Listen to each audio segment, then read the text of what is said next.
the Allan Pinkerton of the Pinkerton Detective Agency, because they're actually working at the time for President Lincoln. So he hires him. Why don't you watch her house? First Battle Bull Run happens in July. In August, Pinkerton's hired to look at Rose Greenhow's house. And he's literally just like peeking in the window. He's standing on someone's shoulders looking in the windows.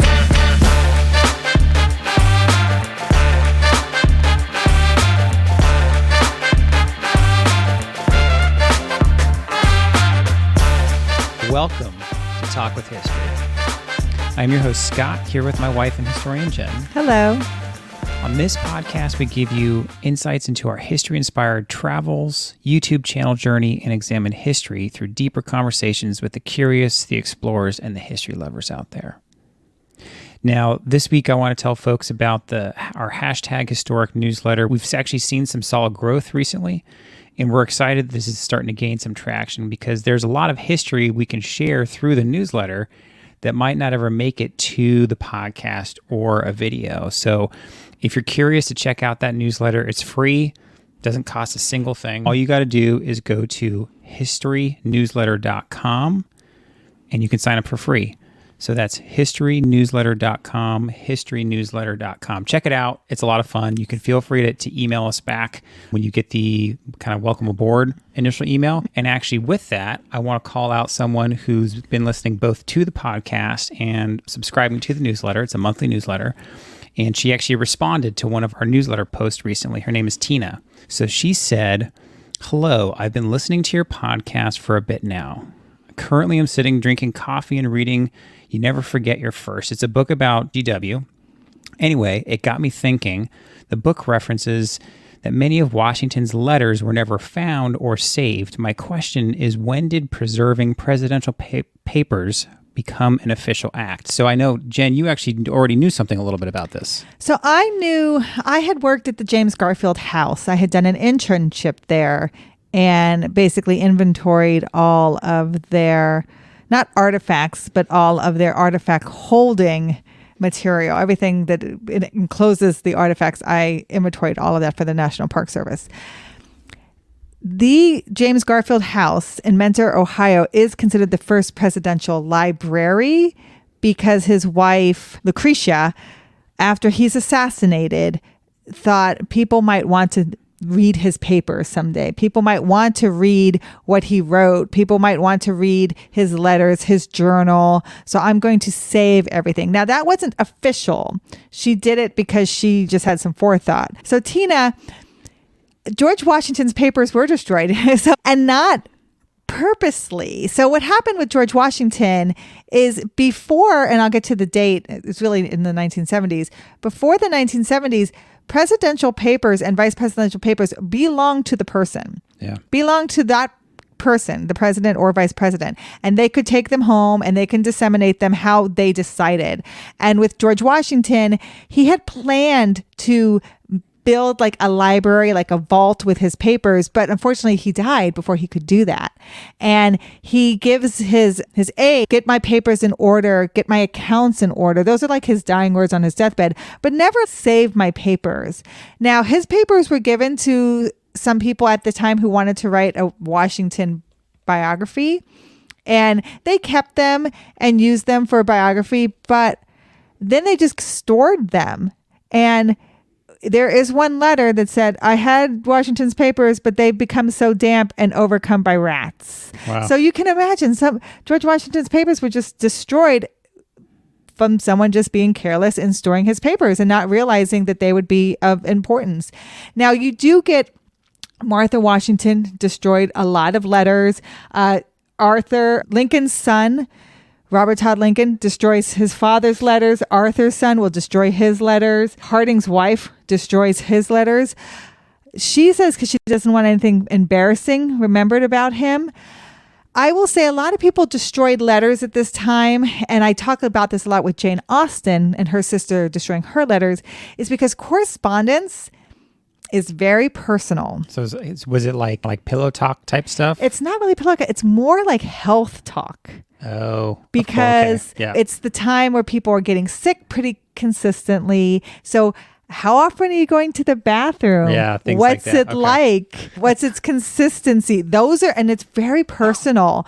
And people like phlegm kind of type, because Sure. sickness is a way of life then. Yeah. And overcoming sickness is a way of life. And people don't want those kind of personal affairs to be brought into the public. So when did like people really start saving more intentionally, or did it start with Garfield and became like official policy and law later? It really starts with Garfield. In 1939, our FDR donates his papers and books for an official library. And that's when the official library system, presidential system, really starts. But presidents can still destroy their papers. Yeah. So if you don't like something you wrote or someone wrote, or a correspondence that was a little, you could just burn it.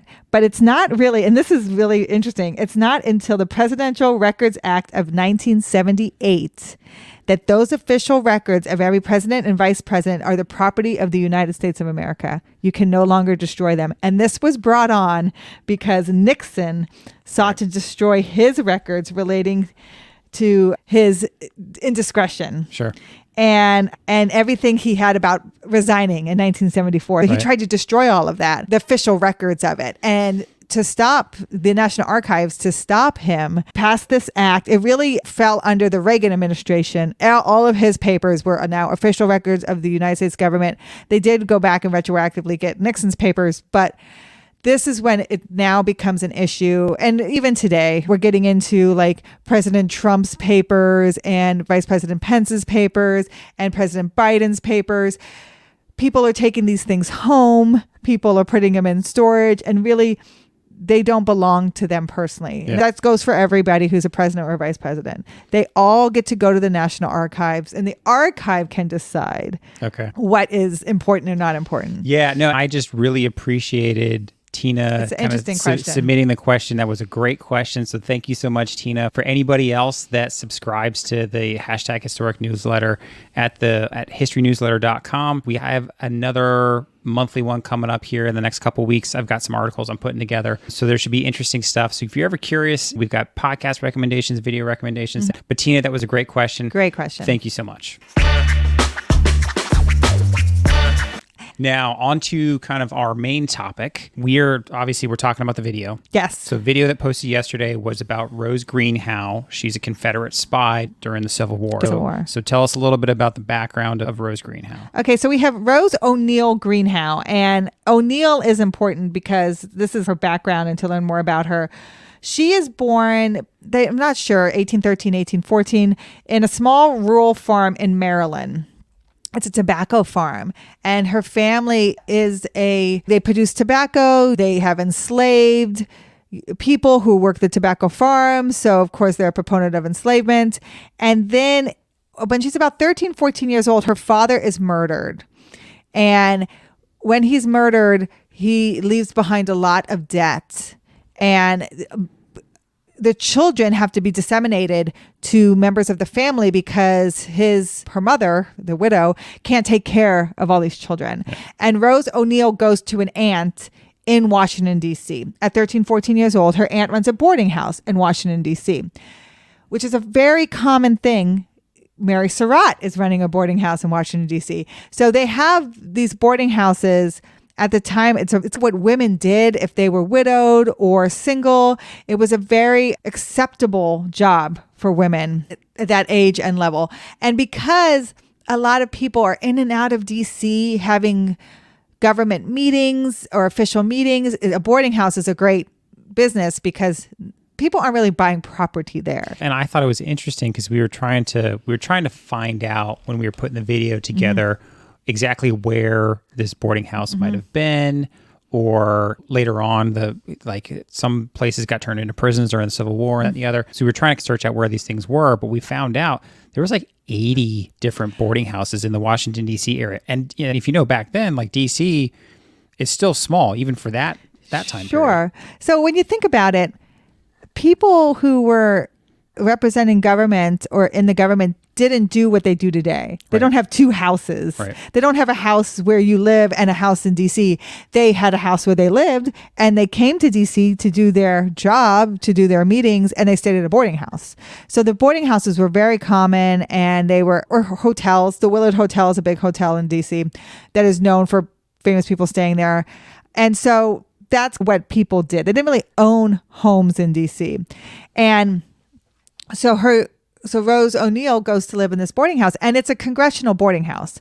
So its clientele is government, higher end people. Yeah, and I think too, right? So if Rose was the daughter of her father before he was a property owner, so she was probably decently educated. Right. So lower class, but not the lowest class. Yes. So this is how she gets first introduced to this new level of society. Right. And so it's in her aunt's boarding house that she's starting to meet congressional people. And this is how she meets Dr. Greenhow. And Dr. Greenhow he's a federal librarian. He has a medical degree, he has a law degree, and they hit it off and they start dating. And she was actually, this didn't make it into the video, but she was actually introduced to him, met him, the social circles through, what's her face? Dolly Madison. Yes. So she's moving in those circles. Right. She's moving in the Madison circle, former president Madison circle. Dolly is, of course, older at the time. So she meets Dr. Greenhow. Right. And when you think about it, Greenhow's marrying kind of below his status, but he must... But her... If I remember right, now Historical USA was with us on this video, but if it was either you or her that said that Rose's sister actually married like a congressman or someone related to some well-known politician type. Yes. And so the doctor was marrying below, but he was also marrying the sister of someone who just got married to someone a little bit more famous. Yes. So there's that balance there. That's balance is moving up. You could say that they're and then that's how families did it back then. Sure. They're like, hey, I'm going to educate my daughter as best as I can. I'm going to send her somewhere. And if she gets in high society circles and starts marrying up, that's how families raise their status. Absolutely. And there were people who definitely sought that out. Yeah. And so she marries Dr. Greenhow. They have, I think it's 5. They have 4 children. He goes out west. She goes out west with him. Before she has her 4th child, she comes back to DC to have her 4th child. He stays behind and he actually dies. He falls off like an elevated sidewalk and is killed. This was in DC or out west? No, out west. Okay. California west? California west. Oh, wow. And so she becomes a widow with a pension and moving in these high echelon political circles. And this is about the onset of the Civil War. We got Buchanan, we got Davis. She believes in her Southern allegiances. Yep. When the Civil War does break out, she is already embedded and she doesn't leave DC because she's only when she moves back to have her child and her husband stays out west, she buys that boarding house 4 blocks to the north of DC. Okay, so she didn't take over the one from her aunt. She gets a new one. She gets her own. Okay. And that home is now where the Hayes Adams Hotel is. But if you see our video, it's such a prominent spot in Washington, D.C. It's like you could literally maybe Patrick Mahomes could throw a football from that hotel to the White House. I know. And if you can imagine 1860 without Lafayette Square, without the White House lawn, without the gate, you could walk from there in 10 minutes. It's not even 10 minutes. 5 minutes, it's literally a stone's throw. So that's one of the fun things. You could say, I want to see you walk to the White House and wave to me when you get to the porch so I know you made it. Yeah, that's literally, as a parent, you could do that. You're like, hey, go take this to the president. I made him some cookies. Yeah. So that's how close she is to the White House. So again, people who are meeting Lincoln and having discussions, and you got Seward's house is right beside Lafayette Square. So you have like a block away. He's Secretary of State. So you have all of these people in close proximity.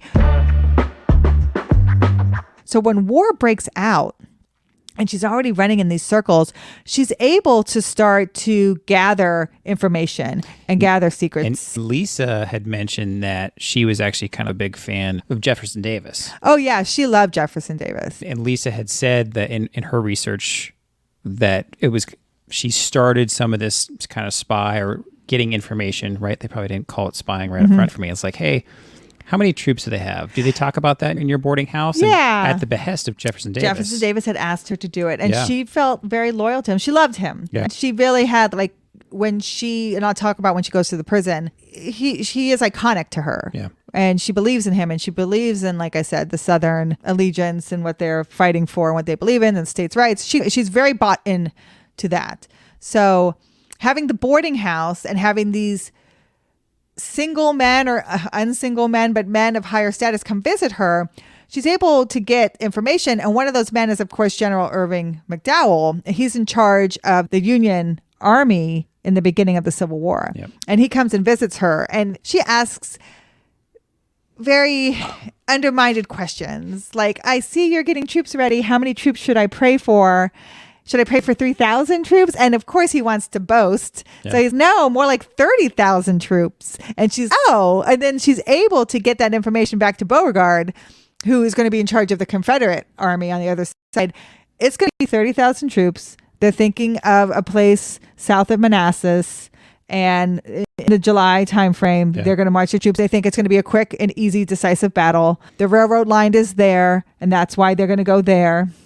And so he's able to get enough Confederates there to meet that level of Union troops, 30,000, to put up a good defense, to put up a good fight, to actually push them back. And it's enough to scare them that it's not going to be easy. That's why she's so regarded. She gets a lot of credit. Beauregard gives her credit. She gets a lot of credit. This is probably her biggest claim to fame, First Battle of Bull Run.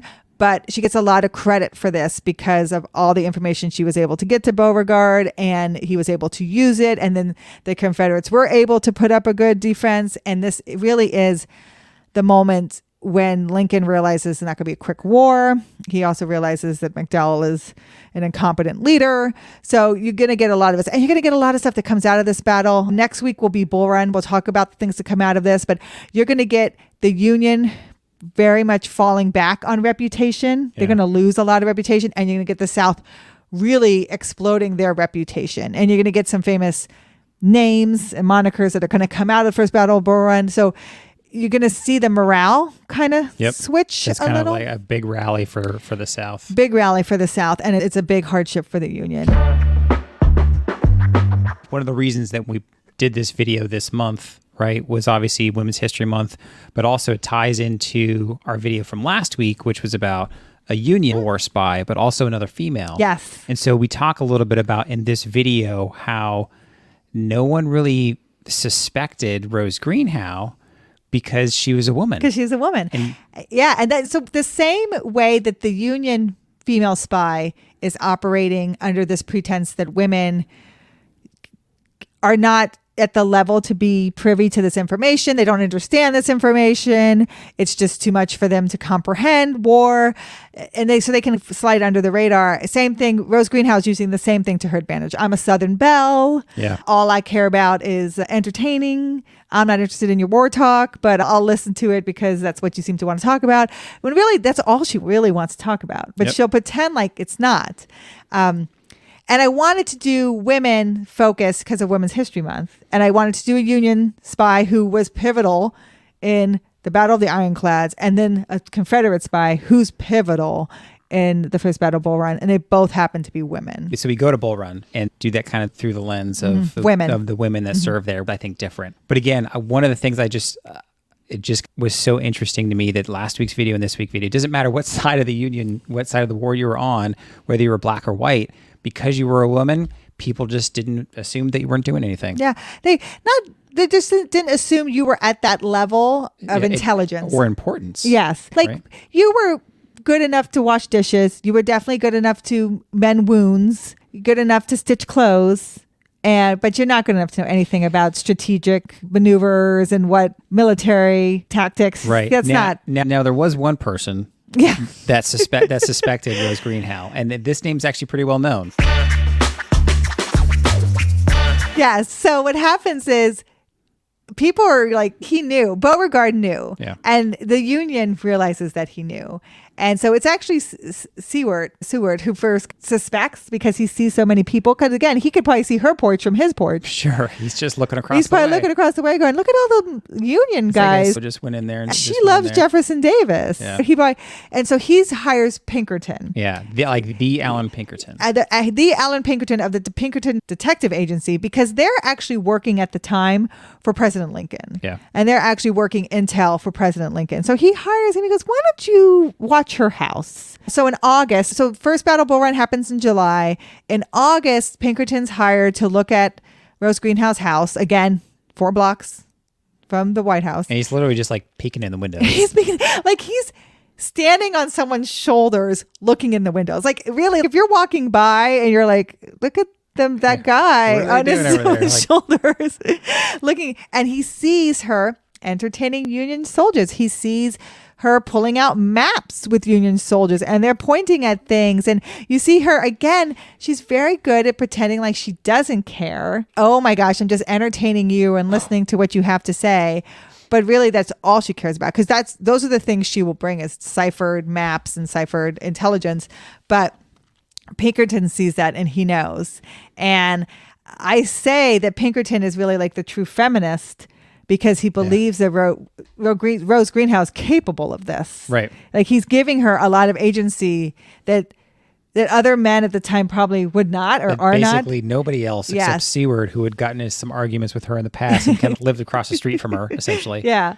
And so Pinkerton is giving her a lot of credit, which is totally due because she did it. And so he tries to accost her on the street right after this happens. And again, you're having this scenario of a Southern elite woman being accosted on the street by a working class gentleman. So Pinkerton gets arrested. Yeah. Because people are like, why are you harassing this woman? Why are you looking in her window? Yeah, why yelling are at her you on the street? So he gets arrested, taken to prison. And when he's questioned, he says, I'm here for a bigger cause. I'm here for a bigger purpose.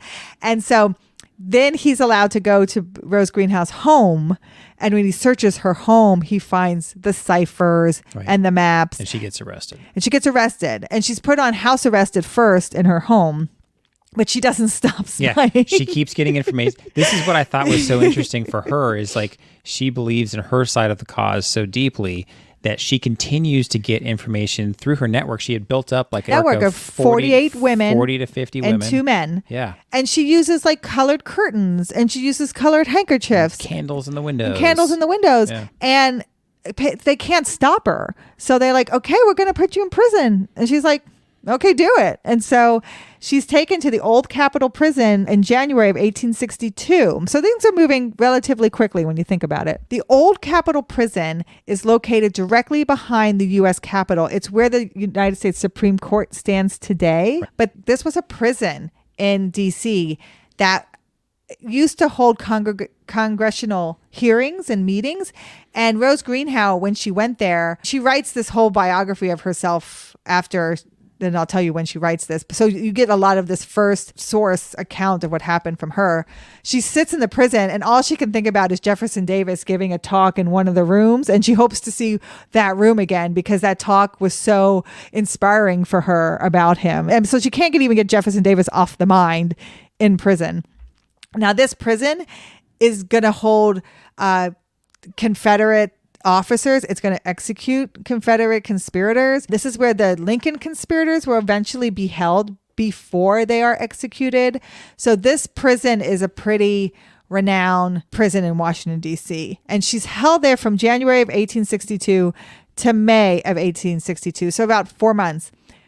Because she still doesn't stop. Yeah, she's still getting messages out. She uses her daughter. Like, she's put in prison with her 8-year-old daughter, and she uses her daughter to get messages out. Messages, yeah. Her daughter's allowed to play in the middle of the grassy field to get some exercise, and her daughter will pass messages to people, because sympathizers. And so eventually, they're not going to execute her. They don't know what to do with her. This is the time why I say the federal government has not executed a woman in history, an American white woman in history yet. So they prison exchange her. So in May of 1862, she's exchanged for some Union prisoners. She's exchanged to the South. She's told, do not come back. Stay on the Confederate side. So she's exchanged down to Richmond, Virginia. And one of the first things she does is meet with Jefferson Davis. Yeah, of course. You think about it, like she was like at the point of brainwashed. Yeah. Like her loyalty was just so intense. And we've been to Davis's house, the Confederate White House in Richmond. She probably met him there. Probably. And honestly, that's probably when she got most of her just like in-person recognition. Yes, she was very revered. She's a heroine. Of the South. And then eventually she runs off to... So eventually she goes to Europe. Okay. And she goes to Europe to raise awareness for the Southern cause. And this is where she's going to write her autobiography. This is where she's going to write my firsthand account of how terrible the North is and what they did to me. But she's giving you basically how she spied and what she did. So that's how we know the stuff she got across and how she did it. And she brings her daughter over with her. She raises a lot of funds. She raises $2,000 in gold. And she comes back in August of 1864. She comes back and she's on the HMS Condor, which is a British blockade runner. So a fast ship when you think about it. And she has $2,000 in gold sewn into her dress to hide the gold, get it back to the South. And it's October 1st. The Condor is coming into Wilmington, North Carolina, and it gets grounded. It runs aground. The captain thinks he sees Union ships, so he tries to be covert, and he runs aground. And so Rose is, if they're coming, I want to get off the ship. Can I get a rowboat? And so she gets on a rowboat. And because she's carrying all this gold, and it makes it too heavy, and the ship sinks, and she is pulled down with it because of the gold, and she drowns. Her body's found 4 days later, and then she is given a full military decorated funeral. That's wild. In Wilmington, North Carolina. They drape the Confederate flag across her coffin. It is full regala, and you can see her grave today, and it still has a plaque there, and it's decorated. Her daughter will stay in France. She didn't bring her daughter with her. She didn't want to bring her daughter back in the middle of a war, but that is her legacy. She's lived on in the South as this martyr, this heroine, this believer of a cause. Again, her big success was Bull Run. She never really gets any secrets. She really doesn't get the backing, the financial backing that she was hoping to get from England, but people remember her for Bull Run. Yeah. Another fun one for us to explore. One, because we just got to walk around Washington, D.C. for the day. Because it's a huge walk. It's from the Capitol to the Supreme Court. Yeah, it was a hike. And we got to hang out with Lisa, which was really fun. That was really cool. So if you guys are curious, go check her channel out at Historical USA. But that was a blast. One of the things that I was thinking about was bravery. It comes in all shapes and sizes. And during the Civil War, many didn't think that bravery also came in all genders. Rose Greenhow may have been fighting for the wrong side of the Civil War, but no one will question that she had a direct impact on various aspects of the war. Just look at what happened at Manassas. Yes, it took Allan Pinkerton himself giving her credit to be suspicious enough to investigate this Civil War Confederate spy. Someone who is now viewed as a traitor to the North, but a heroine to the South. So thank you for listening to the Talk with History podcast, and please reach out to us at our website, talkwithhistory.com. But more importantly, if you know someone that might enjoy this podcast, please share it with them, especially if you think today's topic would interest a friend. We rely on you, our community, to grow, and we appreciate you all every day. We'll talk to you next time. Thank you.